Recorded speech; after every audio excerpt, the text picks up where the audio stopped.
ఈరోజు దోశ తినేదానికి వేరే జిల్లాకి అయితే వెళ్తున్నాము. హాయ్ ఫ్రెండ్స్, కొత్త వీడియోకి అందరికి స్వాగతం. ఈరోజు చక్రంపేటకు వెళ్తున్నాము గుడి దోశ తిందామని.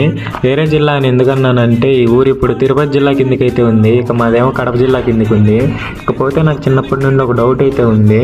అదేంటంటే ఈ చెట్లు ఇంత నీట్గా రోడ్ సైడ్ ఎవరు నాటారు అని. అశోకుడు రోడ్డు పక్కన చెట్లు నాటారు అన్నారు కదా, అది ఇదేమో మీరేమంటారు కామెంట్స్లో చెప్పండి.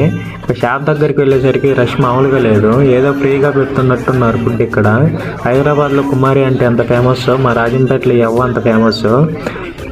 మేమైతే ఇంటి దగ్గర నుంచి 9కి అయితే స్టార్ట్ అయ్యాము. అక్కడికి వెళ్ళేసరికి 9:40 అయ్యింది. మా వాళ్ళు ఆకలికి తట్టుకోలేక రష్ వల్ల 2 ప్లేట్లు ఇడ్లీ అయితే తీసుకొని తినేసేసారు. ఇక ఒక 1/2 అవర్ తర్వాత మా టోకెన్ అయితే వచ్చింది. అవ్వ అయితే ఒక 15 గంటలు పిండి పోసి ఒక 6 గుడ్లు కొట్టి మంచిగా దానిపైన కారం చట్నీ పోసి నీట్గా కాల్చేసి మేము ఎంతమంది ఉన్నామని పీసులు అయితే కట్ చేసి ప్లేట్లు అయితే వేసి ఇచ్చింది. మేమైతే ఇక ప్లేట్స్లో పెట్టుకొని ప్రశాంతంగా అటు సైడ్కి వెళ్ళి కూర్చొని ఒకరి మీద ఒకరు జోకులు వేసుకుంటూ తినేసాము.